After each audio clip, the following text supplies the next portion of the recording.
welcome to Scouting for Growth.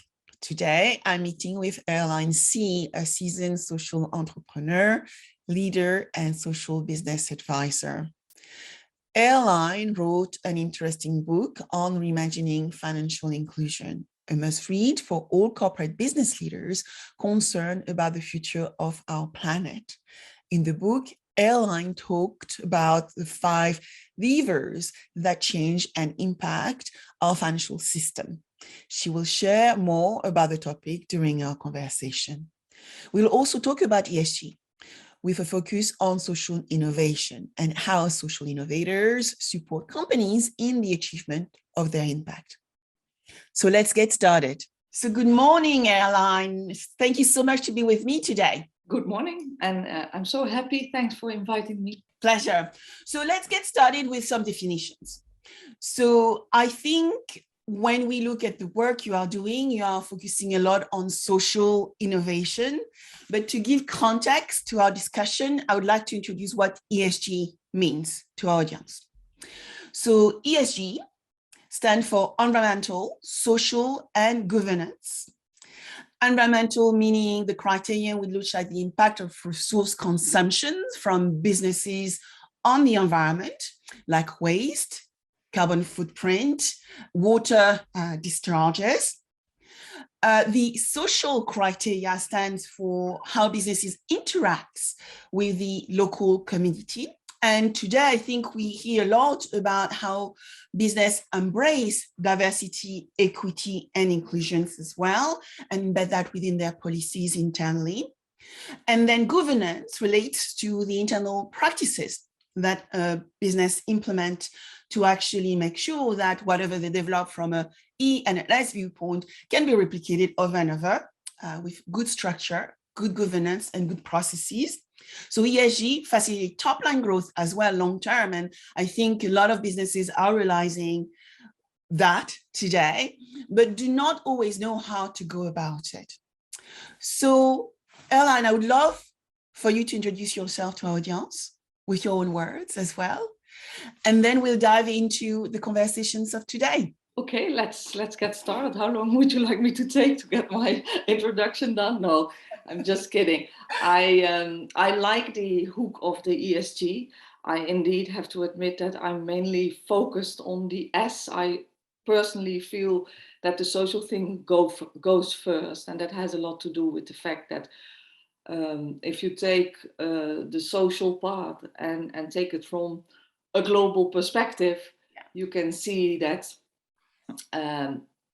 we actually would love everybody to live their life to their full potential. That basically means you and me, but also all the people in the impoverished communities around the world. So without all of us taking care of the planet, so we can't do that without living our life to our full potential. So that's why I usually put the social before the, that's required sort of as a prerequisite before the environmental and the governance that you explained so well earlier. So how come I came to do that, the social part? I'm not sure. I think it all started with my father, who was born in Indonesia and grew up in poverty. But obviously, I was taken by him to that region on a very early age. So I do think my personal purpose is related to that intergenerational thingy that my father was grown up in poverty. However, I realized that very late in life. So I first started my life as a professional in the corporate sector. So I worked for 10 years within the corporate sector. Mainly, I'm Dutch, so mainly with the big Dutch corporate companies like KLM, Philips, the Dutch National Railways. Well, after a year or 7, 8, I really felt my job becoming more, losing some meaning. So I learned a lot, learned how corporate works, how their global supply chain works, how their communication and marketing strategies work. But I really was looking for more meaning because it was very profit driven and focused on shareholder value. So that's when I started to, dig in deeper in my own reason for living. And by accident, I became a social entrepreneur. So 20 years ago, I co-founded what we nowadays would call a microfinance institution. So we were providing very small loans to, let's think of Malika in Sri Lanka selling coconuts. But if she could get a loan for 50 euros, she could buy a bicycle. And with buying a bicycle, this is no rocket science, right? She could sell more coconuts in the nearby villages. And we started doing that. And that really led to the insight that with a very small financial support in Malika's life, she could, her children could benefit from that very much. So that's how I became a social entrepreneur.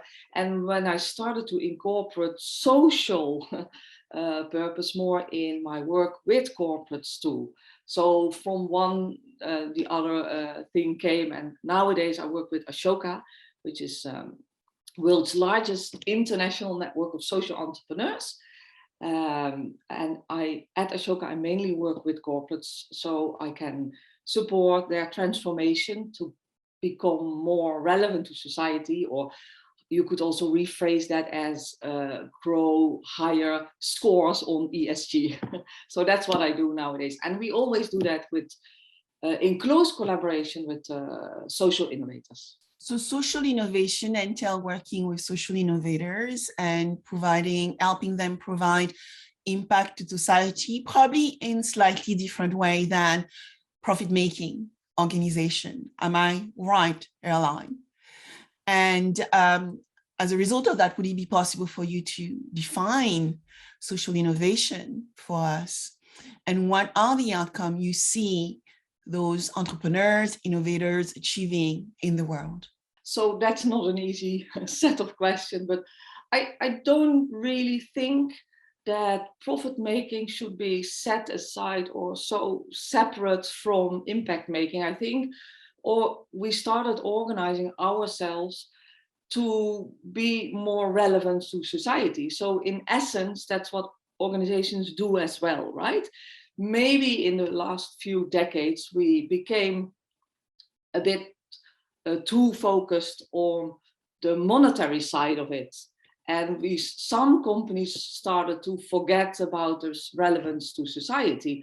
And I think we all try to find our way back to that societal value that we actually originally all started our organization with, right? So I don't think in that sense the profitability is what makes it different, the big corporate, so to say, and the social innovations. What I do think is what makes social innovations really different is that they do it in such a radically different way. So they basically take some issue that they care about and they feel passionate about. They take that issue and they want to radically solve that issue. So they don't want to sell a product that is less polluting to a solution. They want to solve an issue like deforestation. So that's what we call a social innovation. It has to be something that tackles the root causes of an issue, that really takes a systems view. So you define the problem and you work the solution of that problem in a system view.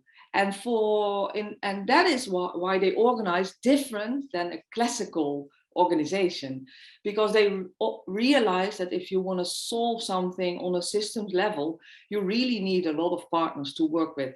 Actually, everybody needs to change with you to really eradicate that issue. So a social innovation for me is something, some person or a solution, a service, a product that radically changes the system to solve whatever is wrong with it, right? So that let's then illustrate it with an example. Wikipedia, everybody knows Wikipedia, right? So basically, the founder, the social innovator, was really annoyed by the fact that knowledge is captured by usually highly educated professors, They write it down in an encyclopedia, and only the rich people can buy an encyclopedia. So knowledge is made by highly educated people and is only accessible for wealthy people. And this was what really was an issue that annoyed him, because he felt that knowledge should be created by everybody, because everybody is a knowledge holder in itself. And it should also be accessible for everybody. And that's what we mean with the social innovation. So in the early days of Wikipedia, Wikipedia wasn't a sustainable solution, not at all. But because he was so passionate about solving an issue, he started to create and co-create that solution with many, many others in such a way that we nowadays could say that issue is solved. Wikipedia is really a place where everybody can add their knowledge. It's a collective database of all of us, and it's actually accessible to all of us, right? So that's what I would say would be a real social innovation. And in the case of Wikipedia, I'm sure every Christmas you get your little email, because all of us are using Wikipedia, to remember to make our little contribution to it as well. Exactly, but I think there's nothing wrong with making a good business model from or around or supporting a social innovation, right? So, but I do feel it should follow the solution, what fits the solutions best. And Wikipedia found a beautiful model for that. Yeah, but it didn't start with it. I think that's a very important lesson for all of us to take, that you don't start your way business canvassing through social innovation. You start with the issue, you analyze the root causes, you think about how others can contribute to solving that, because most systemic issues are too big for one of us to solve. Absolutely. So, yeah, so the solution needs to be co-created with the people you feel that can contribute to solve the issue. And you made quite a few important points, because, you know, in the work we do, we always start with problem. We have a problem-led organization. I work only on problem-led mandates. And I think it's very important to actually remember that for finding the best solution, you need to start with a problem. You need to unpack it in smaller components, like the slice of the puzzle, and take one puzzle piece at a time, and start looking how you can actually start identifying assumptions and how you can start answering questions who fulfill different part. You mentioned ecosystems needs. It might be user need, consumer need, partners needs, corporate needs, but all these need to be unpacked and so forth. And it's why, you know, often when we solve for this problem, we use entrepreneurial techniques, which requires us to look at desirability, feasibility, viability of a problem, which is very much embedded in the way the startup or the founder of an organization think. Absolutely.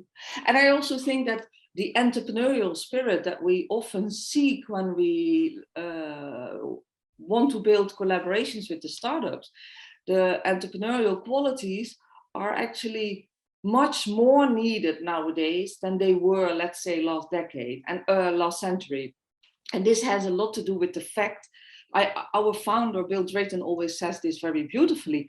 He says, basically, change has always been in the world, right? But it never has been so fast as nowadays. So change is happening so fast that you barely can cope.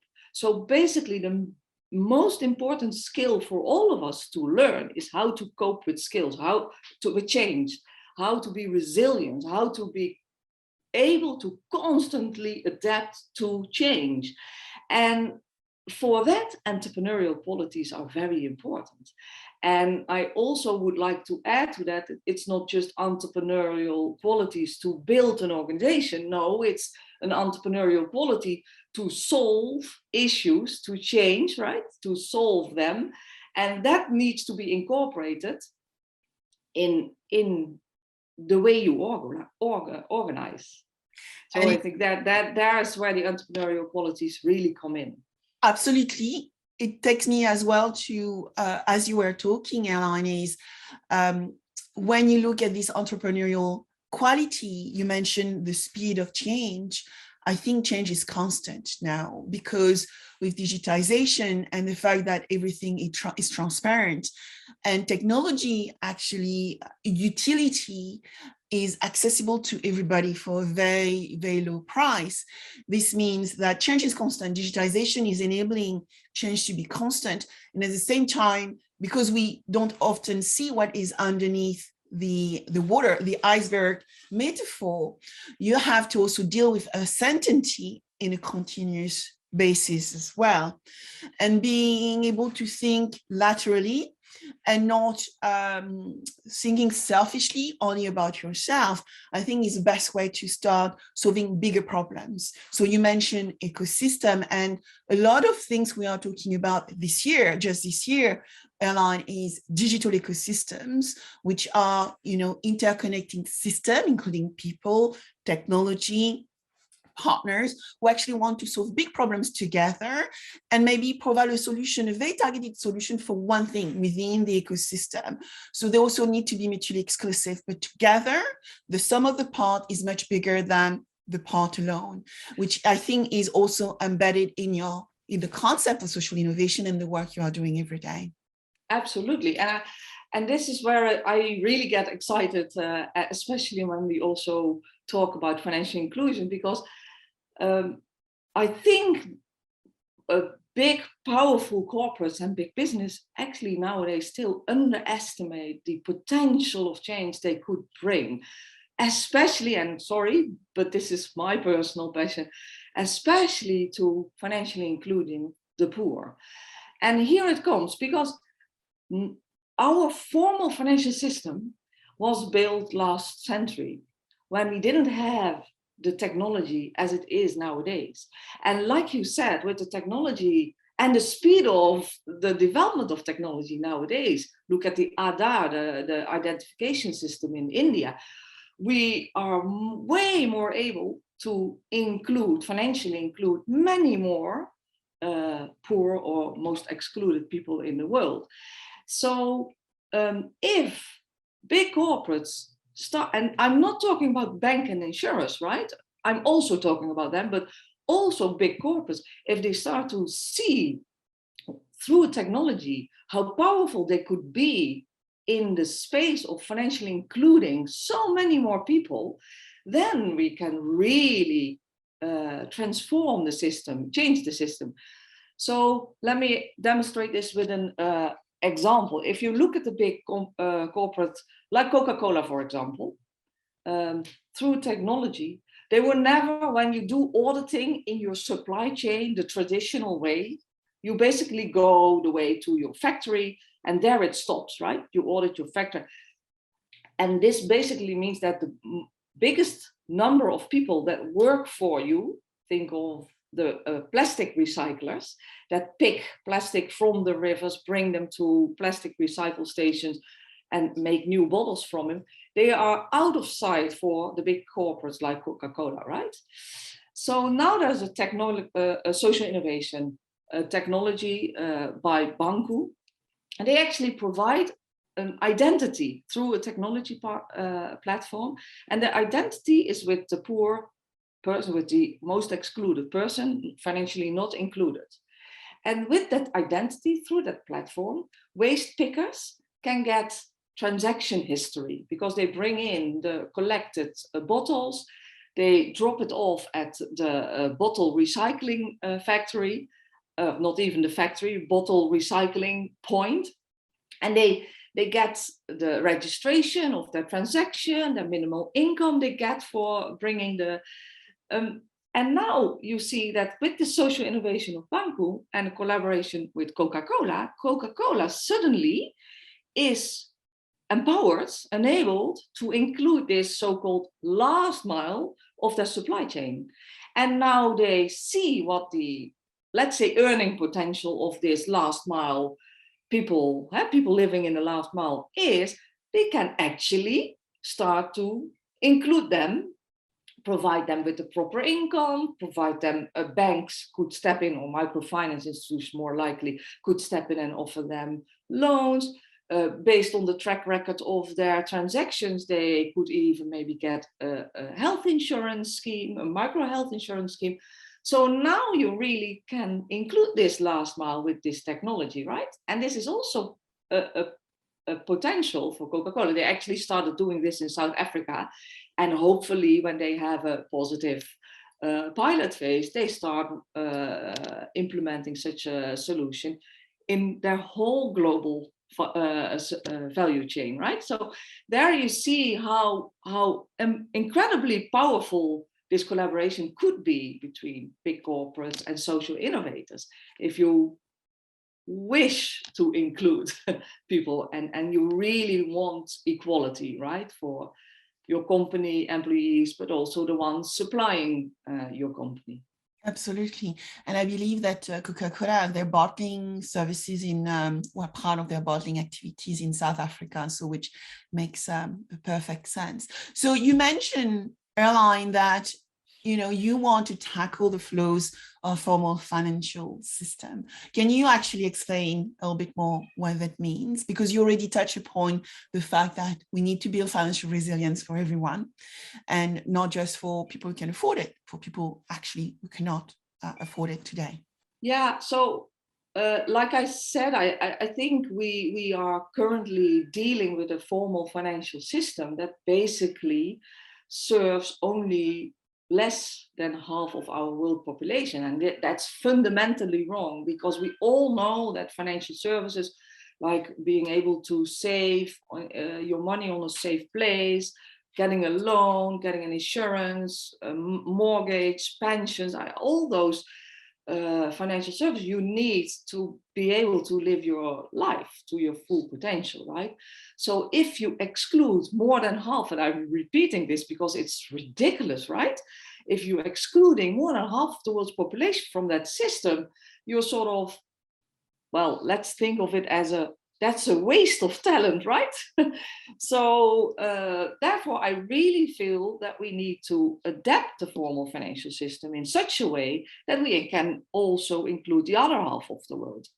We can only do that if everybody, all companies, start to work with us on that and tackling those flaws. And most of the flaws that are built in our formal financial system are actually because the last century technology didn't allow us to include them affordably, so to say. But nowadays we can. And that's why I wrote the book about reimagining financial inclusion. And I featured exactly that one. I featured 13 of the game changers in the book that demonstrate how you can also provide micro pensions and provide micro insurance schemes for health, micro insurance schemes to buy crop guarantees, mortgages. So to show that it's already possible, probably I was hoping that others can sort of start to think about it, how they can tag along, because all the game changers, that they have one similar feature, and that is that they invite others to tag along and to sort of take their solution and do it yourself in your own geography too, or in your own supply chain too. So that's how I hope to solve those flaws of the formal financial system, as aiming to include the other half. So what got you on the journey to writing Reimagining Financial Inclusion, Erlijn? One day you woke up and said, okay, I'm going to write a book. I think it's part of the journey you have gone in. And so give us a little bit of background and the story of the book as well. Yeah, like I said in the introduction, I sort of by accident became a social entrepreneur because I felt like I needed more meaning in what I did from day to day. So that's when I founded this microfinance institution, providing very small loans to the most excluded people. So 20 years afterwards, so I ventured slowly into the system changing social entrepreneurship sector. But when I revisited the financial inclusion space 20 years after establishing that social venture, to set up another, or to launch another social venture, I actually realized that this state of the sector was more or less still sort of stuck with providing microfinance credits to the lowest income people of the world. And I really felt that we should really focus a bit more on all the other solutions out there that do way more than just savings and loans, and also provide insurances, pensions and mortgages. And I wanted to demonstrate how you do that through a system change approach, and by building an ecosystem of partners that you can shift even the financial system. So that's how I then thought, okay, apparently the sector needs to be able to see those examples, and that's how I featured those 13 game changers that show all the system change view and all do this in an ecosystem. So that's how I came to write the book, but that was just a hobby next to to my work. Yes, like many of us. So part of us, when we try to tackle the rules of the game and try to change them, we also need to look at new drivers and new criteria. So be great if we could go through some of those, the one you think are the most important, Erlijn, as well as, how do we start driving better equality and equity in the action we take every day? In the book, I write about 5 different flaws or levers that we need to tackle. And I think a couple, let's touch upon 3 of them, right? One of them, like you said, equality is very important, right? To get the other half of the world population included, we really need to grow equality in the world. And I think for that, we need to go to the daily lives of the people we like to include. And these are actually the same people that dig the cobalt from the mines that we use in our phones, right? These are the same people that work in the factories to produce our genes, or the same people. 80% of our food is actually produced by these people. So our lives are very much connected to the lives of those people. So I think equality between me and a poor Malika is the connection in through our global value change, right? So I think getting out there, understanding their daily life is the first thing we need to do. And when you go out in the life of the example of Malika I just said, and you realize that she actually she doesn't need a health insurance. She would like to have access to a doctor when her daughter starts to cough, right? And when her daughter starts to cough, she would actually probably, because she doesn't have a general practitioner around the corner of her home, she has a phone, so she probably would like to call a doctor. And if you start to understand that that's the daily reality of Malika, then you can build a solution like Bima did. Bima is one of the game changers I featured, and they provide all types of insurances through the phone. And for example, the health insurance I touched upon, they actually don't provide the classical health insurance. They do it with preventive health services through telehealth services. So they basically offer access to doctors and health for Malika through the phone. And when she wants to do that and wants to pay a small fee through her mobile phone provider, she can actually get a health insurance with it, attached to it. And that's a radically different way of thinking about health insurances attached to preventive health services through a mobile phone. That's why the game changer of Bima is really taking off and is able to reach 25 million, let me repeat, 25 million users that buy an insurance for the first time in their life. So that's a real huge new market segment, right? And this is only done through getting first a deep understanding of the daily life. And I think that's the first thing that we need to realize, that we don't understand the daily life of the people. And as soon as you get that understanding, you start building the partnerships you need to attach the financial service you want to offer to the fulfillment of the daily need. In this case, it's the mobile phone, right? In the daily life of Malika. I think I mentioned a couple of things. So getting into the daily life, building, linking with other partners, and building the ecosystem to be able to integrate your financial service with the fulfillment of a daily need. And the example I used was access to a doctor, right? So I think that's I bundled some of the flaws in this equality.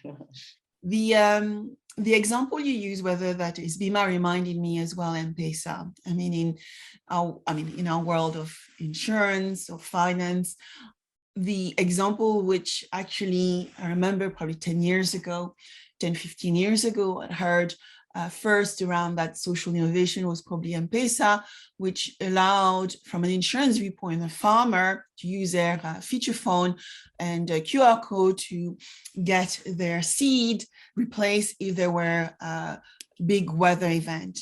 And the fascinating process which happened here is that we also had what we call parameters applied to that, which meant that no claims needed to approach a claims department, because we were able to settle claims because Google alert said there's a drought or there is too much rain happening right now.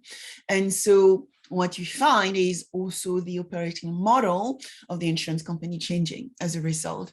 And I think the opportunity with potentially social innovation is also learning from developing countries, which had to use feature phone rather than smartphone, being able to innovate around the operating model itself to make the price of the product acceptable too. Affordable. Yeah, so you're absolutely right. And I think here's another maybe point we could talk a little bit about, because I think what we learned in the last 2 decades, and Acre Africa is one beautiful example to demonstrate. So they sell crop guarantees, right, to farmers, and you can buy them in the same shop where the farmers buy their fertilizer and the seeds for the new season for planting.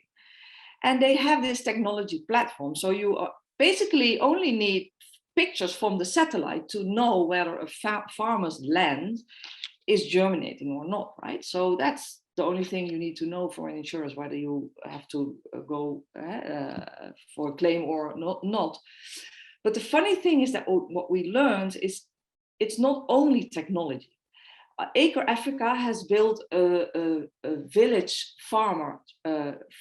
champion farmers network, which taps into the informal network at the village level. So there are farmers that are champions and that teach other farmers about this insurance, what it means and how you can work with that. But they also added to the satellite pictures, they also take pictures with their phone. Why is it? Because when they wanted to sell the insurances, an insurance is an intangible product. So farmers didn't want to buy it and they didn't believe it. So to add believability to the product of an insurance, they actually built this champion, village champion farmers network, because these are their peers. And they take the picture and they trust them. So trust is a very important factor if you really want to scale the impact and if you really want to reach those people. So again, going back to their daily lives, it also needs believability for them to trust the insurance they buy. And so the pictures that the village champions weren't really needed, but it was needed to build the trust. Yeah. And I think that's a very beautiful lesson for all of us. We have learned in the past 2 decades how to scale this. You really need to also have the trust factor in a local community. Yeah. But what you are highlighting is that change is then done with committed, collaborative, and connected people, just the example of the farmers being together and driving that trust, and I guess trust linked to transparency, and so therefore to belief. How do we make that transferable, if I may ask, in developed markets? Yeah, that's a good question. Let me first share a little bit on in the underdeveloped markets, because for example, the Africa example, but also with BIMA, a couple of things you can see, because one of the very often highlighted aspects of BIMA is the fact that they are a technology platform and they do it through that platform. One of the things that is highlighted less is the fact that they have a very strong sales agents network. So they have thousands of sales agents based out there in the communities where the clients live. And I think if you ask me, the USP of BIMA is actually this technology plus the human factor, right? The face that is based in the so same with Acre Africa. It's an insurance model, but it also has built this village champion network through which they gain the trust of the people. So if I look at that, and I study also the other game changers, I notice several things. That the trust is built locally. So the communities, they have strong social cohesion there. And you need to build the trust in their community. So if you reach out through your partners in the communities, that's where the trust is built. So one of the things, how they reach there, the communities, is also through a different way of organizing. So many of the aspects of the organization of BIMA and Acre Africa is done with the clients they serve, right? So the sales network, the sales agents of BIMA are basically living in the same villages as the clients. So you can see that promotion, marketing, sometimes production is done by the people they serve. And that's why you also gain trust and believability. And to do so, you need partners that have a reach in those communities. So I think these are a couple of very important things that you need to know before you want to talk about transferability. And also, I actually do want to take lessons into the developed country, but I actually would like the developed people, the people in developed countries, sorry, to go and reach more into the underdeveloped countries. So I think that's where we should actually focus, a different way of organizing to build this trust. And that usually goes through partnerships and partners that are already having a role, that already interact with the people that you want to include, that you want to equally transact with. Yeah, one of my acquaintances, a friend of mine, Stéphane, who has been doing a lot of work in the French-speaking African countries, actually showed me that quite a number, in my case, insurance company, are actually doing that leap. And some of them I want to recognize on this podcast, including Swiss Re, Munich Re. I've heard of great work done by Allianz, AXA, Generali, and I know probably many more, but those are the company we've been talking to, who's been appearing on the French podcast as well, that is running for French-speaking African startups to actually enable them to have a broader voice. But as you said, the insurance company are over there. And they also are learning, I guess, the techniques that developing markets are implementing to be closer to this customer at a macro financing or insurance level, to see whether there are some things we can learn to make our developed market financially resilient. Because as you said, it's not only covering underdeveloped markets where 50% of people do not have potentially a bank account. There are millions of people in developed markets with no bank accounts and therefore no access to financial resilience and living day by day or week by week. Absolutely true. So absolutely right. And though they need to be included as well. So This question I would like to ask you is probably more linked to my world. And those are the questions which come to me all the time at the moment. And I know, Erlijn, that they are potentially environmentally focused. I'm asked often, Sabine, how do we solve for urban risk, climate risk, supply chain risk, digital risk? And so I know often, it's solved right now in my sector, we're good at doing environmental, well as good at doing social, or I would say governance in the a new sense of the term. Would you have example as to how we could do some of this a little bit better?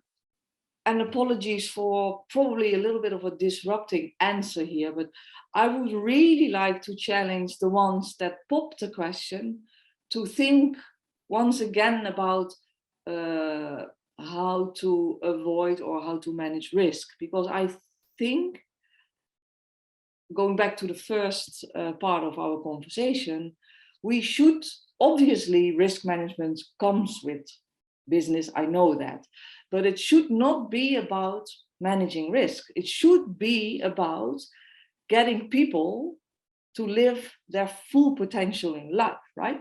And urban risk or climate risk are, you should actually dig a little deeper how they connect to the lives of the people. Because if we we know that the biggest climate risk also in the eyes of insurers is in the underdeveloped countries where the biggest climate risks are. And unfortunately, that's also where the biggest part of our impoverished people live. So if we want them to be agents of our planet, we first need to include them and grant them a proper living, right? And for that, and teach them how they sustainably can take care of our planet. So I think, and then you get a real long-term sustainable climate solution. So that's where I would sort of challenge or appetize you into thinking when people ask you, how do we manage the climate risk? I think you have to go to the iceberg level you just mentioned that goes underwater, right? Yeah, absolutely. And as you also highlighted at the beginning of our conversation, is identifying the smaller part of the bigger problem, right? It's really nailing, the underlying whys, right? The 5 whys as to why the systemic issue occur, so that we can actually find better solutions for those. So your last, we are going into the end of our conversation. I was going to ask you about your words of wisdom, actually, Erlijn. So I think we talked about a lot of things, how we can probably build a better society, and also consider social innovation and the impact it creates as potentially a profit-making initiatives, right? At the end of the day, when we talk about sustainability and how we can address the sustainability problem, we talk about people, planet, and profit for some, or partners for others. It's about, getting the right piece together to achieve the outcome. So what would be your last word of wisdom for our listeners, Erlijn, around things they can do today and tomorrow to build a better planet, maybe? I really like to stress the fact that, like we said earlier, it's all about how you build the resilience and to the changing world, right? And there hasn't been a change in the world that didn't happen as follows. Yeah. First you change and I change, and then our pack changes, right? And our organization changes, and only then the world or the system changes. And why I'm saying this so explicitly is because I really feel that if you build an environment in your organization, in your business, for example, where your people can really flourish as change makers, so they can really become entrepreneurial, they can really care about the problem and really try to solve it by the roots of it, and they can really build the partnerships they need to solve it, that's when you can really jointly grow to a better world. So I would encourage everybody, also in the position where you're currently in, if you're a researcher, if you lead a team, if you can do something now, and personally I hope you also want to contribute to financial inclusion, you can do something nowadays by building a supportive environment for your team members to start solving issues themselves and contribute to solving those issues on a systemic level, and build the partnerships that are needed to do that. Don't try to do it all yourself. Don't build the corporate ventures department and then try to buy them and incorporate them in your company. You know, build the collaborations and let there be teams that challenge each other and that dare to say no to things and dare to because diversity is really a big treat, I would say, in your teams, because if you dare to challenge each other, you get better outcomes. So I think investing in people, making them change makers, making them entrepreneurial, allowing them to care for something and to solve it in your company, for your company, that would really make the world a better place, because there's many things we can do, but we can only do it together. And we need to learn how to entrepreneurial, creatively solve those issues together from where you are. Corporates are very strong, powerful entities in the world. So they need to start using that and build the partnership that benefit both their business as well as, you name it, and the environment, the people, the governance, right? Yeah. So that would be my word of wisdom. Create the change makers around you to build a better world. We are all needed to change this system that we are often feel we are caught in, right? Absolutely. Build the change makers of tomorrow. Thank you very much, Erlijn. So where could our listener find you? Well, you can find me at Ashoka, and you can also find me at my website, Erlijn Sie, where you can also read a little bit about the book if you like to learn more. You can also get the book on Amazon, Reimagining Financial Inclusion. Thank you so much. Thank you, Sabine. Thank you very much for being with us today.